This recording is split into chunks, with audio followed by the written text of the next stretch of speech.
Guardianes de los peligrosos, controversia, repudio y alarma por juramentación en el poder moral. La otra cara de los derechos humanos en Venezuela. A falta de BRICS, alianzas con Irán, Maduro firma arriesgado acuerdo de abastecimiento animal. El día después de las elecciones en Estados Unidos, neutralidad momentánea o cambio radical en su enfoque hacia Venezuela. Martes 5 de noviembre del año 2024, amigos, bienvenidos sean todos a la emisión matutina de Noticias Impacto Venezuela. Antes de revisar las informaciones más destacadas, los invitamos a suscribirse aquí a nuestro canal de YouTube, activar las notificaciones, compartir y por supuesto comentar. Ahora sí, comenzamos. Diversas organizaciones no gubernamentales en Venezuela advierten que es muy mala señal para las víctimas de violaciones a los derechos humanos la ratificación de Tarek William Saab como fiscal general, la de Alfredo Díaz como defensor del pueblo y también la nueva designación de Gustavo Vizcaíno como Contralor General de la República. Las ONG recordaron que existe una investigación por presuntos crímenes de lesa humanidad cometidos en nuestro país ante la Corte Penal Internacional y que estos funcionarios deberían formar parte de esa investigación. ¿Pero qué viene ahora? ¿Qué va a pasar? Génesis Pérez nos cuenta más. La Coalición Derechos Humanos de Venezuela en Movimiento, compuesta por diversas ONGs, han rechazado la reciente designación de Tarek William Saab como fiscal general, Alfredo Ruiz como defensor del pueblo y Gustavo Vizcaíno como Contralor General, realizada por el chavismo. Las ONG argumentan que estas figuras deben ser investigadas por su papel en la presunta violación de derechos humanos en el país. En su comunicado, las organizaciones recordaron las conclusiones de la misión internacional de la ONU, que acusó a los fiscales venezolanos de ser cómplices de detenciones arbitrarias y de perpetuar la impunidad en crímenes de lesa humanidad. No tenemos que recordar que en los sistemas autoritarios las nociones de ética, de moralidad y del deber ser tienen una connotación y un perfil completamente distinto, y el argumento central del gobierno es que esas acusaciones no son reales, sino son políticas. Destacaron que la gestión de Saab se ha caracterizado por la falta de independencia del Poder Ejecutivo y por la violación sistemática del debido proceso, mientras que Ruiz ha mostrado omisiones y falta de autonomía, lo que contradice la Constitución. Luchar contra un sistema hegemónico que tiene tanto dinero, tiene tanto poder, obviamente no es sencillo. Por eso es tan importante que el resto del mundo vea esto, los medios de comunicación hagan los trabajos de investigación, los publiquen, lo muestren. La designación de Vizcaíno, conocido por la anulación de pasaportes a periodistas y defensores de derechos humanos durante su gestión en el Saime, fue igualmente criticada. Las ONG advierten que en un futuro proceso de justicia transicional en Venezuela, estos funcionarios deberán ser investigados por su papel en las violaciones de derechos humanos y crímenes de lesa humanidad cometidos bajo su gestión. Pasamos a la pregunta del día. De lunes a viernes la consiguen en todas nuestras plataformas digitales. La intención de nosotros es interactuar con ustedes en la emisión estelar. La de hoy es la siguiente. La renovación, o mejor dicho, la ratificación en el cargo de fiscal general de Tarek William Saab, de defensor del pueblo de Alfredo Díaz y la designación de Gustavo Vizcaíno en la Contraloría General es vista por organizaciones no gubernamentales como un peligro, una mala señal para las víctimas de violaciones a los derechos humanos y demás opositores en nuestro país. Pero, ¿qué pueden hacer los venezolanos para defender sus derechos frente a un poder moral que perciben como opresor? Luego de la polémica que desató el no ingreso de Venezuela a los BRICS por el veto de Brasil, pareciera que el gobierno de Nicolás Maduro no salió derrotado. Y es que el viceministro de Defensa de Irán cumplió con una agenda de trabajo en nuestro país para evaluar, entre otras alianzas, la compra de 11.000 animales del rebaño nacional al mes para abastecer de carne a la República Islámica.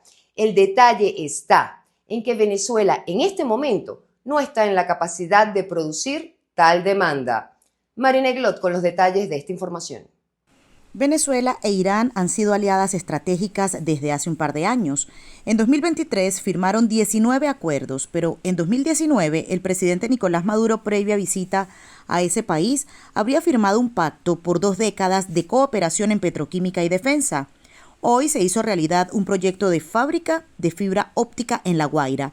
Asimismo, la nación extranjera evalúa abastecerse de carne venezolana, pero para ello exige que se adecúen los espacios saneados y con tecnología de vanguardia.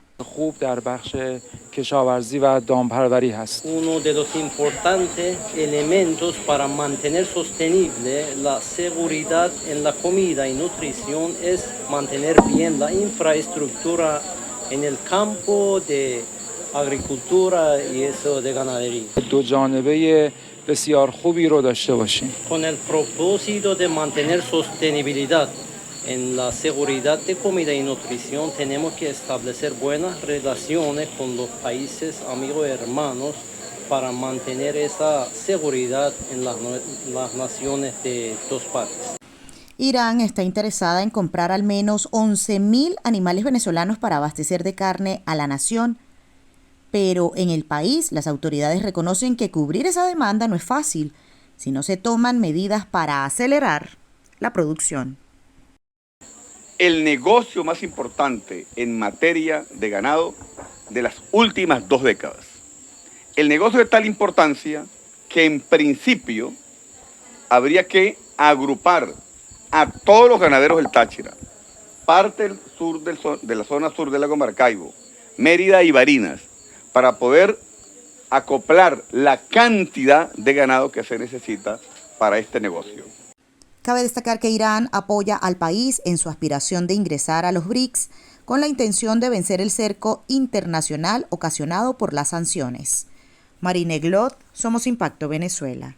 Seguimos con más, no se despeguen de nuestra pantalla. A continuación, Impacto en 60 segundos. Observatorio Venezolano de Prisiones denuncia que mantienen sedados a los detenidos postelectorales.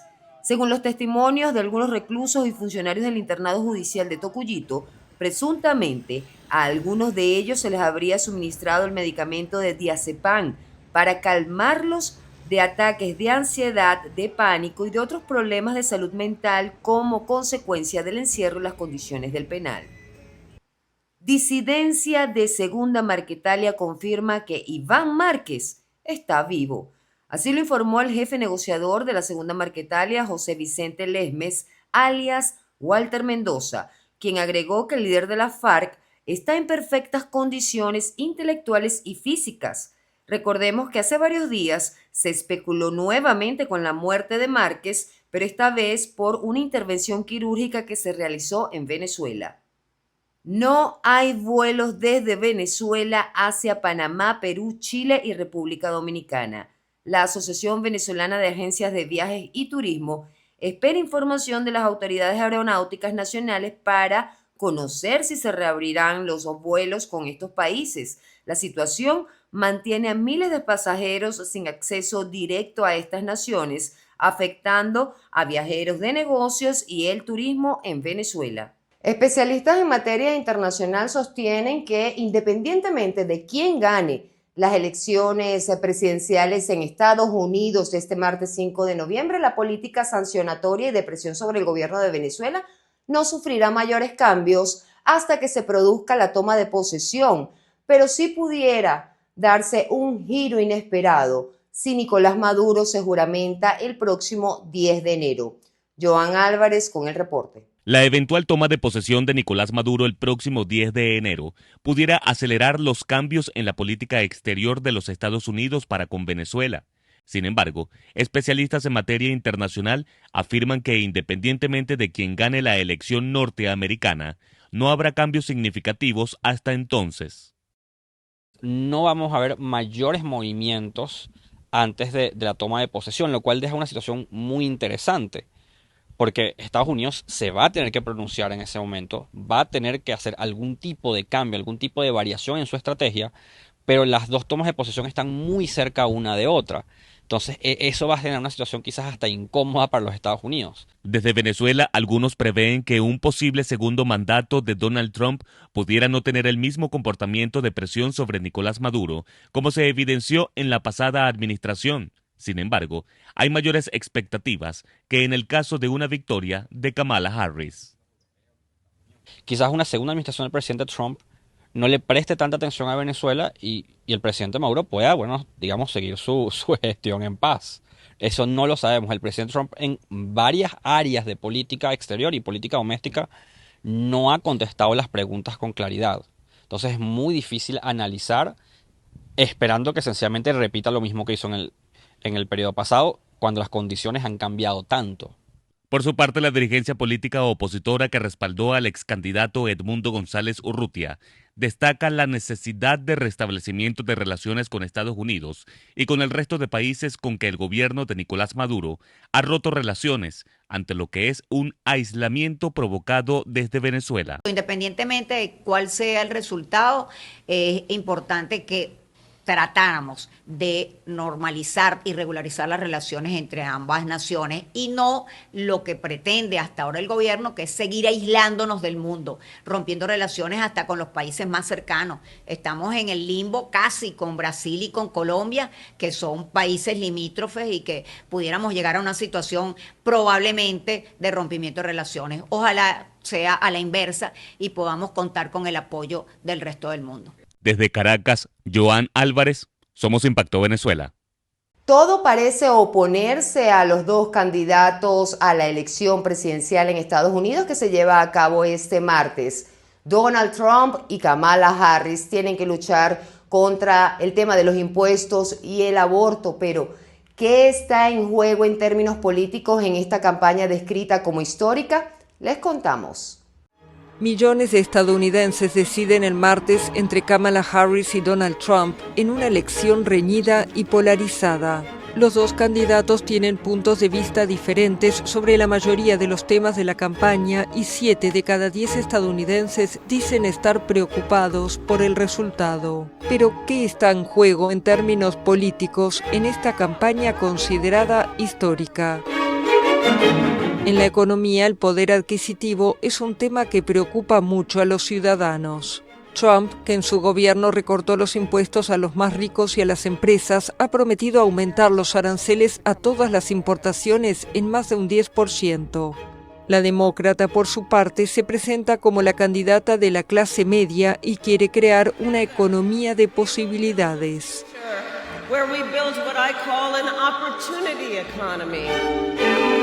La inmigración también es un tema central en la carrera presidencial. El republicano, que en su campaña de 2016 prometió construir un muro en la frontera, ha ido más lejos esta vez, planeando la mayor operación de expulsión de inmigrantes ilegales en la historia de Estados Unidos. Mientras tanto, Harris propone una política dura, diciendo que las personas que entran ilegalmente al país tienen que afrontar las consecuencias. El derecho al aborto podría motivar a los ciudadanos estadounidenses tradicionalmente menos politizados a acudir a las urnas, especialmente a las mujeres. La tendencia debería favorecer a los demócratas, ya que en 10 estados se celebrarán referendos sobre este tema en paralelo a las presidenciales. Esta es además la primera elección a la Casa Blanca desde que el Tribunal Supremo revirtió la protección federal del aborto en junio de 2022. La campaña tuvo como telón de fondo las guerras en Oriente Medio y Ucrania. El republicano, que considera que Estados Unidos nunca fue tan poco respetado en el mundo, asegura que resolverá estos conflictos rápidamente, pero no explica cómo. Por su parte, Harris prometió que se mantendrá firmemente del lado de Ucrania y que no será amiga de dictadores. Aunque ambos expresaron su apoyo al derecho a la defensa de Israel, la vicepresidenta intentó equilibrar su discurso mencionando el sufrimiento de los palestinos. Finalmente, el clima. Estados Unidos es el segundo mayor emisor de gases de efecto invernadero del mundo después de China, pero el tema apenas fue tocado por los candidatos que tienen visiones completamente opuestas. Trump es escéptico sobre el cambio climático y quiere eliminar las subvenciones a las energías renovables y a los coches eléctricos, que en su opinión perjudican a las empresas. Kamala Harris, en cambio, apuesta por desarrollar el liderazgo internacional de Washington en materia climática y ha apoyado gran parte del plan de transición energética de Biden. Amigos, hasta aquí la emisión matutina del día de hoy. Para más visiten www.impactovenezuela.com y nuestras redes sociales @impactove. Información sin censura. Que pasen un buen día. Nos vemos mañana.